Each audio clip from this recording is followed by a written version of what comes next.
बंदी छोड़ सतगुरु रामपाल जी महाराज जी की जय हो। परमात्मा की सभी प्यारी आत्माओं को पवन दास का सत्साई। पुण्यात्माओं, आज परमेश्वर सतगुरु रामपाल जी महाराज जी ने अपने दास को निमित्त बनाकर जो वीडियो बनवाया है वो भगत समाज के लिए बहुत ही विशेष वीडियो है। पुण्यात्माओं, देखो, दास से परमात्मा जो भी वीडियो बनवाते हैं या जो भी संदेशा अपने भगत भाई बहनों तक पहुंचाते हैं उसमें दास का किसी प्रकार का कोई श्रेय नहीं होता है। ना ही दास किसी प्रकार की मान बढ़ाई या अन्य किसी चौधर का भूखा है। दास तो परमात्मा का दास है, उसका गुलाम है। और इस दास ने परमेश्वर को समझा उन्हीं के आशीर्वाद से। और उसके बाद ये दास चाहता है कि परमेश्वर के विषय में जो सच्चाई है, जो शास्त्र बताते हैं, जो हर चीज बताती है, वो हमारे प्रत्येक भगत भाई बहन तक पहुंचे। क्योंकि पुण्यात्माओं, क्या होता है कि सतगुरु स्वयं अपने बारे में खुल के वो बातें नहीं बता पाता है जो बातें उन्हें बतानी चाहिए, जो बातें वे बताना चाहते हैं। लेकिन पुण्यात्माओं, हम सब जीव कैटेगरी में हैं। अगर परमेश्वर हमारी जो मेमोरी है, हमारी जो सोचने समझने की क्षमता है, अगर उससे ऊपर बढ़कर कोई बात बताएंगे तो हमारा मन उसको स्वीकार नहीं करेगा। तो परमेश्वर फिर निमित्त बनाते हैं अपनी आत्माओं को। जैसे 650 साल पहले कबीर साहिब जी आए और 650 साल के बाद आज पुनः वो परमेश्वर सतगुरु रामपाल जी महाराज जी के रूप में आए और अपने आप को परमात्मा सिद्ध करवाया। तो पुण्यात्माओं, इसी प्रकार सतगुरु रामपाल जी महाराज जी कौन हैं, ये वो अपने दासों से ही सिद्ध करवाएंगे, अपने दासों से ही प्रमाणित करवाएंगे। तो दास का सारे भगत समाज से करबद्ध सप्रेम विनय है, निवेदन है, आग्रह है दास का कि बहुत ही ध्यान से आप जी ये वीडियो देखिए। प्रत्येक पॉइंट को आप जी गहनता से देखें, फिर उसके ऊपर विचार चिंतन मंथन करें। और बहुत ही ज्यादा हमें दृढ़ता मिलेगी इस वीडियो को देखने के बाद में। देखो पुण्यात्माओं, परमेश्वर कहते हैं कि जब तक हमें जरना नहीं होगा, भक्ति मार्ग पे एक तो गुरु जी ने निश्चय बताया, एक विश्वास बताया, फिर बताया जरना, कि जब तक हमें इस भक्ति मार्ग पे जरना ही नहीं होगा। जरना मतलब अपने सतगुरु के ऊपर पूर्णतः विश्वास कि वास्तव में यही साक्षात कबीर है, यही परमेश्वर है, केवल भिन्न रूप में यहाँ पे आया हुआ है। तो पुण्यात्माओं, तब तक हमारी उस सतगुरु के प्रति दृढ़ जो आस्था होती है वो नहीं बन पाएगी, चाहे हम कितनी भी बात करें। तो हृदय से हमें अपने सतगुरु देव जी को पूर्ण परमेश्वर के रूप में देखना है, क्योंकि वो होते ही पूर्ण परमेश्वर है। तो अब दास ज्यादा बात नहीं करेगा, आप जी इस वीडियो को देखिए, उसके बाद परमेश्वर दया करें, सभी भाई बहनों तक ये संदेश पहुंचाने की कृपा करें। सत साहिब जय हो। बंदी छोड़ की, बंदी छोड़ सतगुरु रामपाल जी महाराज जी की जय हो। सत साहिब बोलो सतगुरुदेव की जय हो। बंदी छोड़ सतगुरु रामपाल जी महाराज जी की जय हो। परमेश्वर की सभी प्यारी आत्माओं को पवन दास का सत साहिब। पुण्यात्माओं, भक्ति मार्ग पर भक्ति का दूसरा नाम विश्वास है। और यह विश्वास किसी और पर नहीं बल्कि उस परम सत्ता पर करना होता है जिसे सतगुरु कहा जाता है। कबीर साहिब जी भी हमें बार बार समझाते हैं कि कहें कबीर सुनो भाई साधो, मैं तो हूँ विश्वास में। उन्होंने कभी भी ये नहीं कहा कि कहे कबीर सुनो भाई साधो, मैं तो हूँ सतनाम और सारनाम में। क्योंकि ये सतनाम और सारनाम भी उसी समय अपना काम करना शुरू करते हैं जब हमें ये अटल विश्वास हो जाता है कि जिस सतगुरु ने मुझे यह अनमोल मंत्र दिया है वह मात्र एक गुरु या मेरी तरह हाड़ मांस युक्त शरीर वाला कोई व्यक्ति नहीं, बल्कि स्वयं कबीर परमात्मा है, जो देश काल और परिस्थितिवश भिन्न भिन्न रूप धारण करके काल लोक में प्रकट होते रहते हैं। और जो व्यक्ति यथार्थ 13वें कबीर पंथ में सतगुरु रामपाल जी महाराज जी का शिष्य होकर भी यदि अभी तक अपने सतगुरु को कबीर साहिब जी का अवतार या उनका भेजा हुआ कोई संत या प्रतिनिधि ही समझता है, तो उस भगत का सबसे बड़ा दुर्भाग्य होगा जो पारस के नजदीक आकर भी अपने आप को उसके साथ स्पर्श ना करके लोहे का लोहा ही रहा। दास विशेषकर सत्सेवक भाई बहनों से प्रार्थना करेगा कि पिछले 26 वर्षों से पूर्ण परमात्मा सतगुरु रामपाल जी महाराज जी ने जो आध्यात्मिक फसल बोई है, हम मेरठ सत्सेवक उस फसल के फल हैं। क्योंकि पूरे विश्व में सतगुरु रामपाल जी महाराज जी के लगभग 15 लाख के आसपास भक्तों में से यदि किसी ने ज्ञान आधार से उनको परमात्मा का भेजा हुआ कोई संत या प्रतिनिधि मानने के बजाय साक्षात कबीर परमात्मा के रूप में स्वीकार किया है, तो केवल मेरठ सत्सेवक हैं, अन्य कोई नहीं। क्योंकि सतलोक आश्रम मैनेजमेंट हरियाणा, संत रामपाल जी महाराज जी का परिवार, उनके कुछ उपदेशी रिश्तेदार और 70% वे भगत जो आज भी मूर्खतावश भक्ति मार्ग पर ज्ञान आधार से नहीं बल्कि एक दूसरे की देखा देखी में ही चल रहे हैं। ये लोग उन्हें कहते तो सतगुरु हैं, लेकिन सतगुरु की परिभाषा से अपरिचित हैं। यदि परिचित होते तो 2014 के बाद भूलकर भी कबीर प्रकट दिवस नहीं बल्कि 8 सितंबर के दिन वर्तमान के कबीर सतगुरु रामपाल जी महाराज जी का प्रकट दिवस अर्थात सतगुरु प्रकट दिवस ही मनाते। सतगुरु शब्द केवल इन लोगों के होठों तक सीमित है, दिल में नहीं उतरा।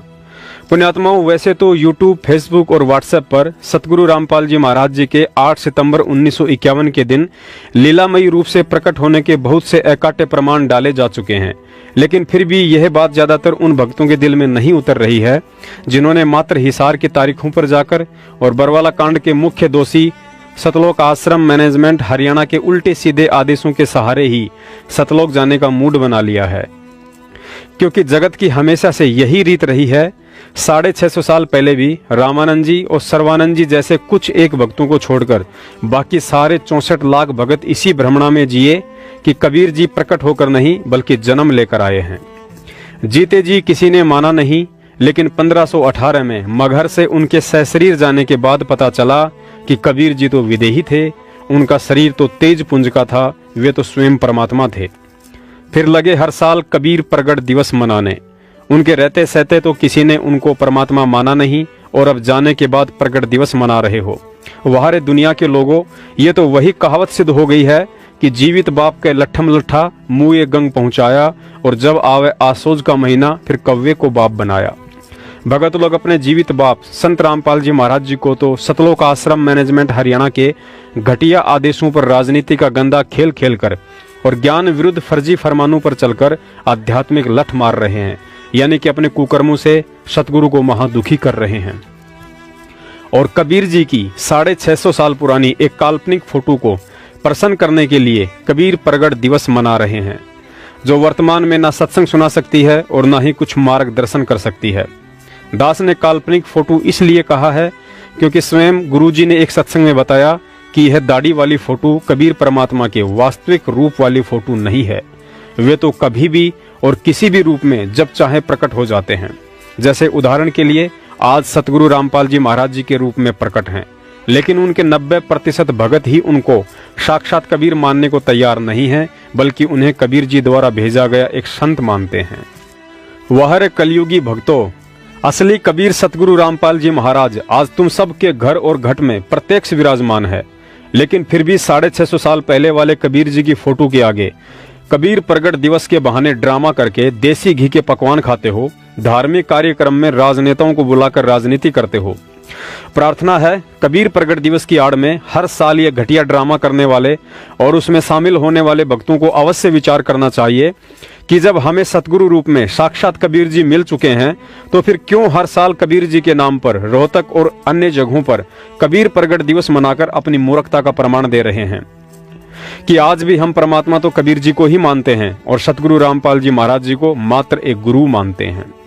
पुण्यात्माओं, गुरु जी कहते हैं छोड़ देने पछलियों की रीत सतगुरु तारेंगे, अर्थात हमें वे गलतियां नहीं करनी है जो गलतियां हमसे पहले वाले संत भगत कर चुके हैं। और उन्होंने सबसे बड़ी गलती यही की, जब परमात्मा सतगुरु रूप में हमारे बीच आते हैं तो हम उन्हें अपने जैसा एक आम इंसान समझ लेते हैं और जब वे चले जाते हैं तब उन्हें परमात्मा मानकर पूजने लग जाते हैं। असल में भगत तो वो है जो उन्हें उनके शरीर में रहते सहते ही परमेश्वर मान ले। जैसे भूमड़ भगत जी, रामराय जी, शीतलदास जी आदि ने अपने सतगुरु गरीबदास जी महाराज जी को परमात्मा माना। धर्मदास जी और नानक जी जैसी आत्माओं ने कबीर साहिब जी को परमात्मा माना। परमेश्वर कहते हैं मैं वाणी इतनी भाखी जितनी बाड़ू रेत, पर 84 के जीव के एक न आई हेत। कबीर साहिब जी कहते हैं कि चारों युगों में चक्कर लगा लगाकर मैंने मानव शरीरधारी प्राणियों को जगाने के लिए 33 अरब ज्ञान बोला है, लेकिन इन 84 के जीव अर्थात मानव को एक भी समझ में नहीं आई। वर्तमान में सतगुरु रामपाल जी महाराज जी के साथ भी वही हो रहा है जो 250 साल पहले आदरणीय गरीबदास जी महाराज जी के साथ हुआ था।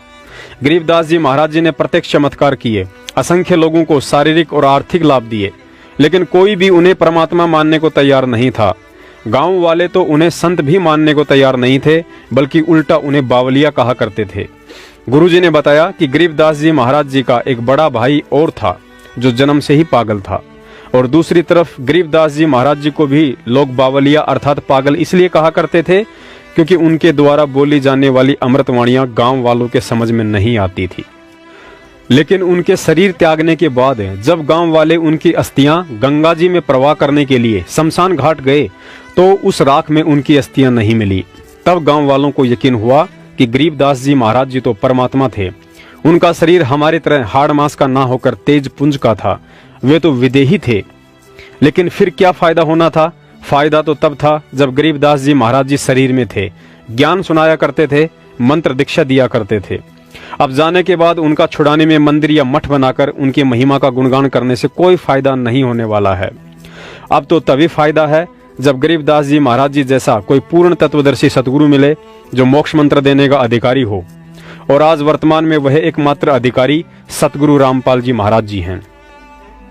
लेकिन दुर्भाग्य से दुनिया की तो छोड़िए, अभी तक 90% भक्तों की और स्वयं सतगुरु रामपाल जी महाराज जी के परिवार वाले और रिश्तेदारों की भी वही सोच और हालत है जो 250 साल पहले आदरणीय गरीबदास जी महाराज जी को लेकर उनके परिवार, रिश्तेदार और गांव वालों की थी। अर्थात ये लोग संत रामपाल जी महाराज जी को जुबान से कहते तो सतगुरु हैं, लेकिन दिल से उन्हें सतगुरु मानने को तैयार नहीं हैं, क्योंकि आज भी ये सभी लोग उन्हें जन्म लिया हुआ ही मानते हैं। पुण्यात्माओं, हमारी बुद्धि पर पत्थर पड़े हैं।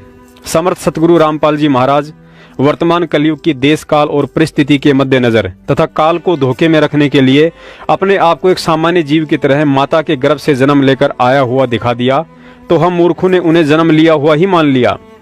परमात्मा ने हमें ये तत्व ज्ञान वाले सत्संग इसीलिए तो समझाए थे ताकि समय आने पर हम अपने पिता की गूढ़ बातों को इशारों में ही समझ लें। हमने गरीबदास जी महाराज जी को कबीर साहिब जी द्वारा कंवारी गाय का दूध पिलाने वाले सत्संग को सैकड़ों बार सुना है, लेकिन कभी विचार नहीं किया कि उस 2 मिनट के सत्संग में यही रहस्य तो छुपा है कि समर्थ परमात्मा चाहे जिस विधि से प्रकट हो सकता है, लेकिन हम उन्हें बिना तत्वज्ञान और मजबूत भक्ति संस्कारों के कतई पहचान नहीं सकते। सुनिए यह सत्संग जिसमें आदरणीय गरीबदास जी महाराज जी ने कबीर साहिब जी से कहा कि महाराज जी, ऐसा दूध तो मैंने कभी नहीं पिया और ना ही इतना स्वादिष्ट दूध हमारी गायें देती हैं। तो परमात्मा ने कहा कि बेटा, ये अमृत दूध यहाँ का नहीं, हमारे सतलोक से आया है। तब गरीबदास जी ने फिर कहा कि महाराज जी, वहां इतनी दूर से इस कुंवारी गाय में कैसे आया? तो परमात्मा ने कहा कि बेटा, ये मेरी समर्थता से आया है। तो इस प्रकार गरीबदास साहिब जी को परम पूज्य परमेश्वर कबीर जी ने सर्व ब्रह्मांडों की रचना का ज्ञान कराया। बच्चा बड़ा ध्यान से सुन रहा है और फिर प्रेरणा हुई कि हे परमात्मा, आप तो समर्थ हैं। जब आप एक कंवारी गाय का दूध निकाल सकते हो मालिक, आप सब कुछ कर सकते हो। छोटे से बालक का हुआ बहुत बड़ी बात खटक गई उसका, और कहा प्रमात्मा, मुझे अपना गांव दिखा दो। आप कहां से आए हो? मुझे भी ले चलो एक बार आपके गांव में।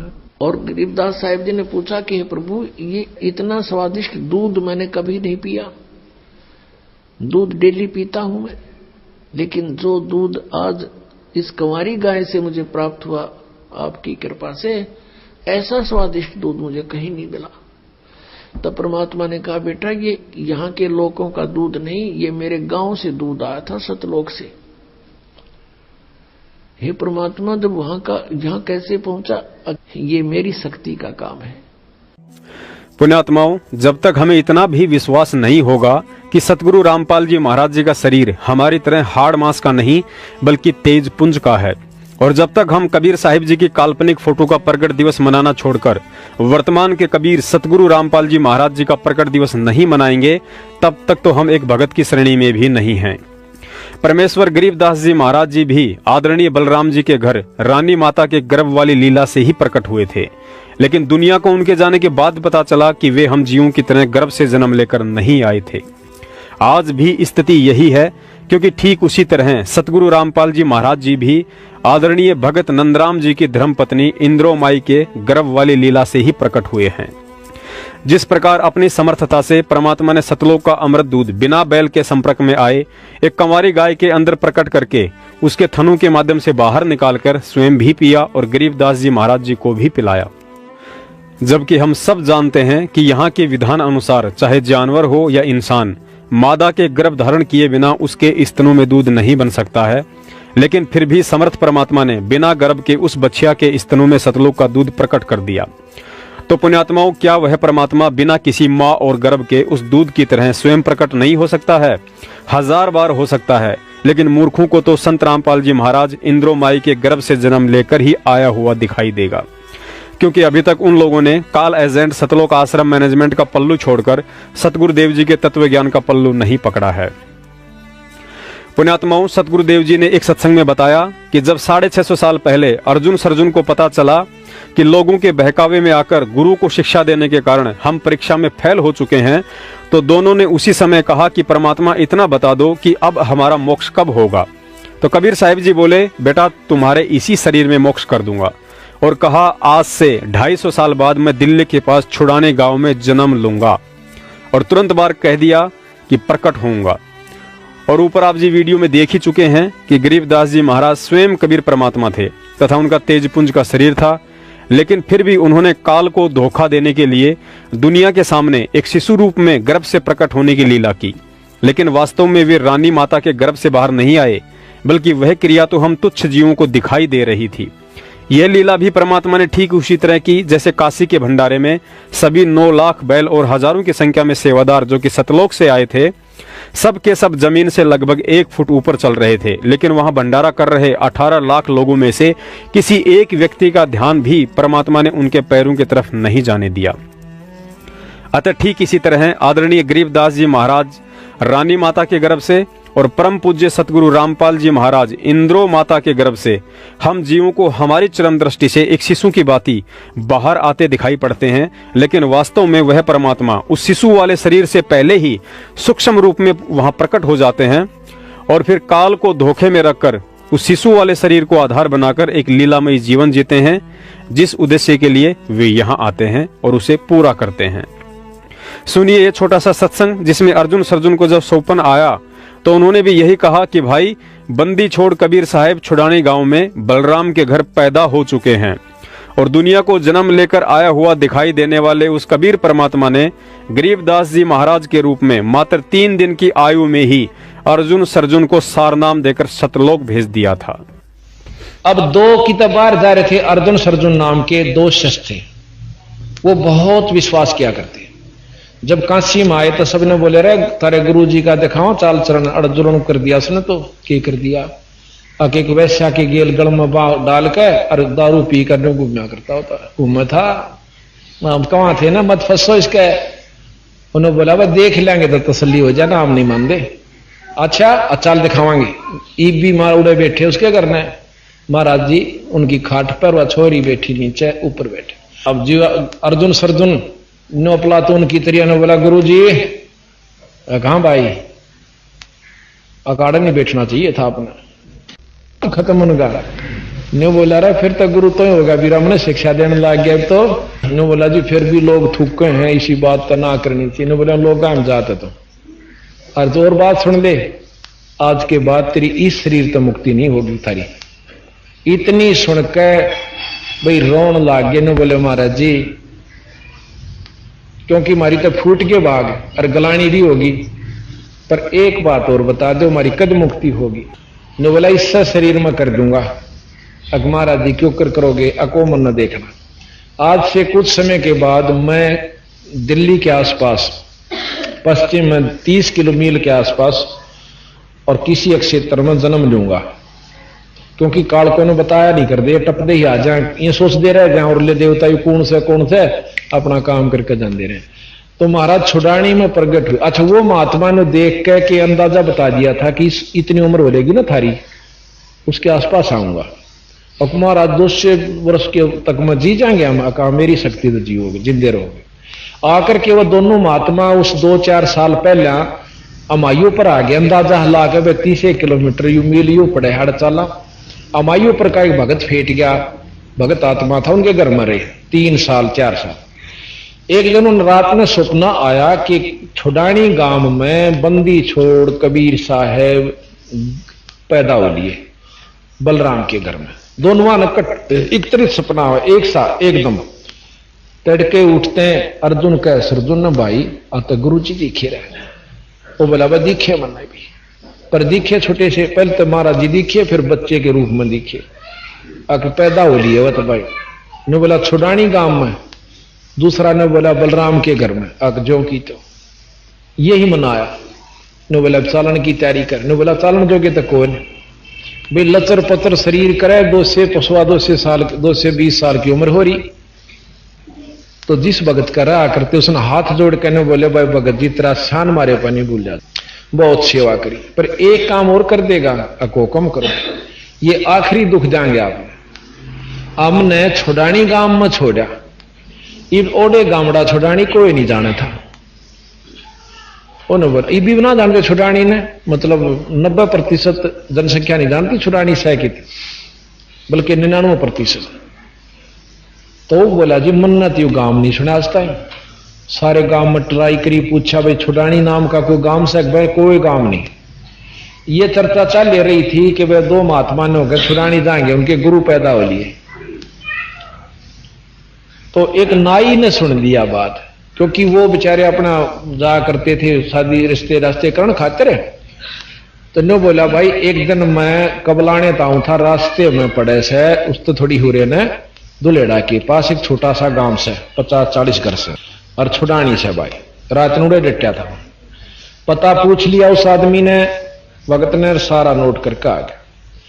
तो ने बोला जी गांव तो पा गया। ने बोला भाई तेरा शान होगा, हम ना वहां भेज दे।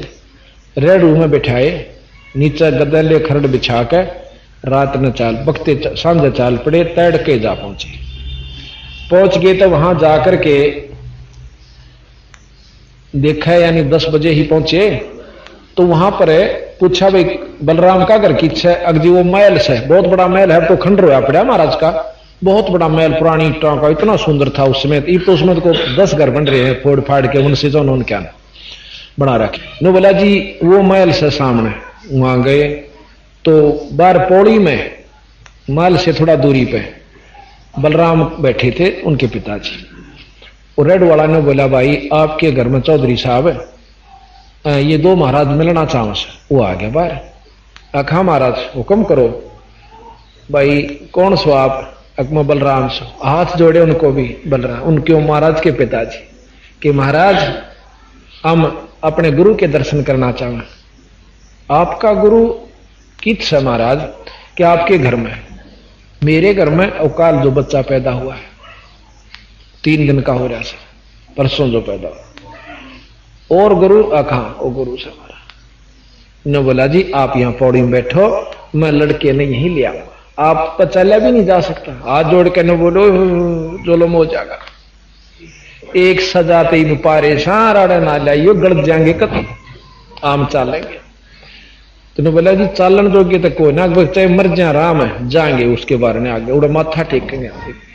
एक 2 नो पकड़े, 2 नो वो पकड़ा, उन लत ले गए बेचारे, नो किता किता पाटक दे, नो टूटे टूटे से गोडे जाके उस जहां माता रानी नाम था महाराज जी की माता जी का, जहां माता रानी और बच्चा महाराज बंदी छोड़ लेटे हुए थे, उस कमरे में जाके और छोड़ दिए। ने बोले तुम बाहर जाओ, और बाकी बाहर नो कान ला के सुने के बात हो रही है। महाराज रानी सुआदी नींद पे, और वो नो देखे नो खिड़कियां में देखें के बतलाव से बंदी छोड़ 3-7 दिन के बच्चे नो बोले अर्जुन सर्जन, और वो लंबे पड़े मुंदे रोवे।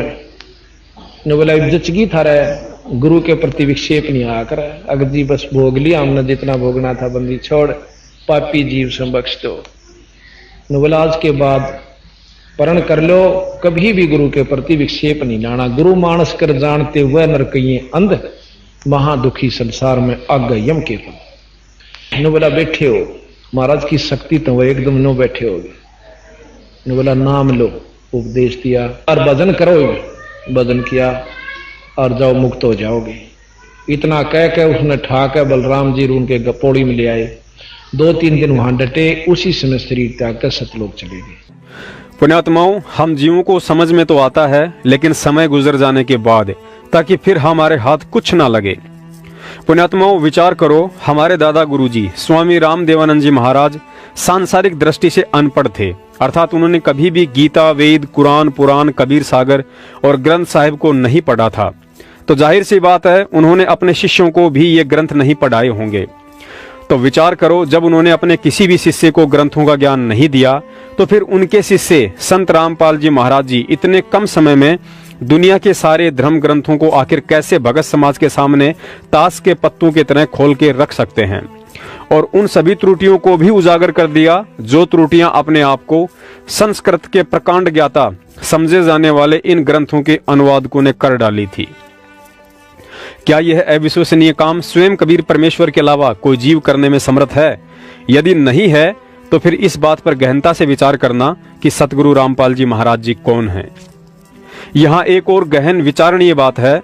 गरीबदास जी महाराज जी ने दादूपंथी गोपाल दास जी से ग्रंथ साहिब को लिपिबद्ध करवाकर ही छोड़ दिया था, अर्थात उसका अनुवाद नहीं किया था। और हम सब जानते हैं कि गरीबदास जी महाराज जी के ग्रंथ साहिब में हिंदी, उर्दू, फारसी, पंजाबी, हरियाणवी, बिहारी सहित विश्व की अनेक भाषाओं का समावेश है।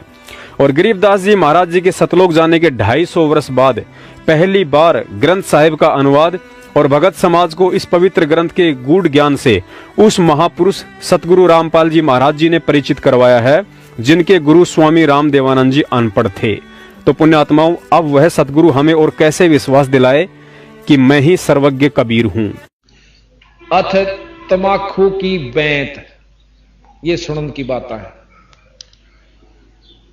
तमाखू कसीद तमा मस्त है, लुजित न सीरी कुएती न कैफ। ये भाषा जो से मिली जुली है, फारसी, उर्दू।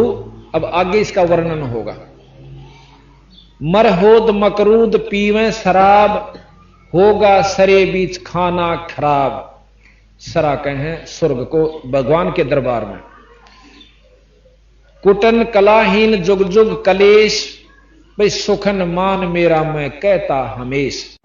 पुण्यात्माओं, अब आपको कॉल एजेंट सतलोक आश्रम मैनेजमेंट हरियाणा की बुद्धिहीनता का एक छोटा सा प्रमाण देते हैं कि विश्व की सभी भाषाओं के नहीं बल्कि पशु पक्षियों और मन की सोच के एकमात्र सर्वज्ञ सतगुरु रामपाल जी महाराज जी को कैसे इन लोगों ने दुनिया के सामने एक सामान्य संत की श्रेणी में लाकर खड़ा कर रखा है। सतलोक आश्रम मैनेजमेंट हरियाणा ने सतगुरु रामपाल जी महाराज जी के बहुत से वीडियो सत्संगों पर कंप्यूटर से उनकी असली आवाज को हटाकर उनकी जगह अंग्रेजी भाषा में किसी अन्य व्यक्ति की आवाज लगाकर यह साबित कर दिया है कि ना ही तो संत रामपाल जी महाराज जी को अंग्रेजी आती है और ना ही वे अन्य देशों के लोगों को अपना ज्ञान समझाने में सक्षम हैं। देखिए इन कॉल एजेंटों की मनवस हरकत का एक छोटा सा नमूना। हम सुल्तानी नानक तारे दादू को उपदेश दिया, जाट जुलाहा भेद न पाया वो काशी माह कबीर हुआ।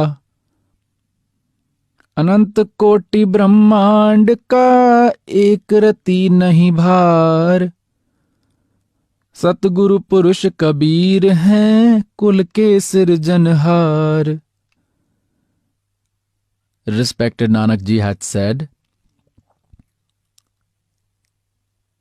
the speech that is written on page number 24 of Sri Guru Granth Sahib, एक श्वा दुई श्वानी नाल भलके बुकाई सदा ब्यार, कूड़ छूरा झूठा मरदार, धानक रूप रहा करतार। तेरा एक नाम तारे संसार, मैं एहो आस एहे आधार, धानक रूप रहा करतार। फाई सूरत मलूकी वेश, ए ठगवाड़ा ठगी देश, खरा से आना बहुता भार ये धानक रूप रहा Kartar. God Kabir had taken Nanak Ji to the true lok, after which the Almighty had left him near the banks of Bain river. After that, he had said that I am residing in Kashi and I am working as a weaver. Come there and I will give you Satnam. You will attain salvation by chanting Satnam only. Son, there is no other way to do so. So Nanak Ji, who used to work for a viceroy in Sultanpur, had quit his job and said, I'll work for the true Lord, after which he reached Banaras when he saw the Almighty working as a weaver just as he saw in the true lok. Then said, Fai Surat Maluki Vesh, ए ठगवाड़ा ठगी देश, खरा से आना बहुता भार ये धानक रूप रहा Kartar. He said, it while crying in love, O innocent souls, look here. He is hiding himself. He is a fraud. धानक रूप रहा करतार. पुण्यात्माओं, अब तो आपको पक्का यकीन हो गया होगा कि सतगुरु शब्द केवल इन लोगों की जुबान तक ही सीमित है, हृदय में नहीं उतरा है। जबकि यथार्थ भक्ति बोध पुस्तक के अनुवाद में स्वयं सतगुरु रामपाल जी महाराज जी ने लिखा है कि अनुवादकर्ता इन दोनों भाषाओं का ज्ञाता है। पुण्यात्माओं, जब अनुवादकर्ता संत रामपाल जी महाराज दोनों भाषाओं अर्थात हिंदी और अंग्रेजी के ज्ञाता हैं, तो क्या समय आने पर जब जरूरत पड़ती तो क्या वे स्वयं अंग्रेजी भाषा में सत्संग नहीं कर सकते थे? अवश्य कर सकते हैं, लेकिन उस समय तक इन कॉल एजेंटों को इंतजार कहाँ। इन्होंने तो इन पुस्तकों के माध्यम से धर्म को धंधा जो बनाना था। पुण्यात्माओं, जब हम सतसेवक सतगुरु रामपाल जी महाराज जी के स्वयं कबीर साहिब होने के विषय में चर्चा करते हैं तो कुछ भगत भाई बहन अज्ञानतावश कह देते हैं कि संत रामपाल जी महाराज को आध्यात्मिक ज्ञान तो 1988 में स्वामी रामदेवानंद जी महाराज से नाम उपदेश लेने के बाद हुआ था। उससे पहले तो वे एक सामान्य व्यक्ति की तरह थे। पुण्यात्माओं, विचार करो, यही सोच आज भी आदरणीय गरीबदास जी महाराज जी के विषय में भगत समाज की है। वे कहते हैं कि गरीबदास जी महाराज जी को परमात्मा का ज्ञान उस समय हुआ था जब कबीर परमात्मा उन्हें 10 साल की उम्र में छुड़ाने के खेतों से सतलोक लेकर गए थे। उससे पहले वे एक सामान्य बच्चे की तरह थे। पुण्यात्माओं, यही तो ज्ञान का टोटा है। यदि गरीबदास जी महाराज 10 साल के बाद ही ज्ञानी बने थे तो फिर 3 दिन की आयु में अर्जुन सर्जुन को सारनाम देकर सतलोक किसने भेजा था? पुण्यात्माओं, अगर अभी भी समझ में नहीं आया कि सतगुरु रामपाल जी महाराज जी कौन हैं, तो फिर यह भी पक्का समझ लेना कि वह आत्मा असंख्य जन्म सतलोक के दर्शन नहीं कर सकती है। पुण्यात्माओं, यदि भक्ति पर सतगुरु देव जी के हिसार जेल से आने तक जीवित रहना है तो इस बात को अपने दिलो दिमाग से निकाल देना कि आप कॉल एजेंट सतलोक आश्रम मैनेजमेंट हरियाणा की मनवस ज्ञान विरुद्ध हरकतों के साथ रह सकते हैं। मैनेजमेंट आपको एक न एक दिन ऐसे मोड़ पर ला छोड़ेगा जहां आपकी हालत धोबी के कुत्ते से भी बुरी हो सकती है। जैसे कि हाल ही इसार तारीख पर जा रहे महाराष्ट्र के 13 भक्तों की भयंकर एक्सीडेंट में दर्दनाक अकाल मृत्यु हुई है। घर वालों के उनकी लाश भी समझ में नहीं आई, कईयों का तो सिर भी धड़ से अलग हो गया था। सतगुरुदेव जी का यह संदेश आप सभी तक पहुंचाना था, सो पहुंचा दिया है। आगे आपकी मर्जी, आपने विदुर की राह पर चलना है या भीष्म, कर्ण और द्रोणाचार्य की राह पर चलना है, और महाभारत के परिणाम को ध्यान में रखते हुए फैसला आपने स्वयं ही करना है। सत साहेब।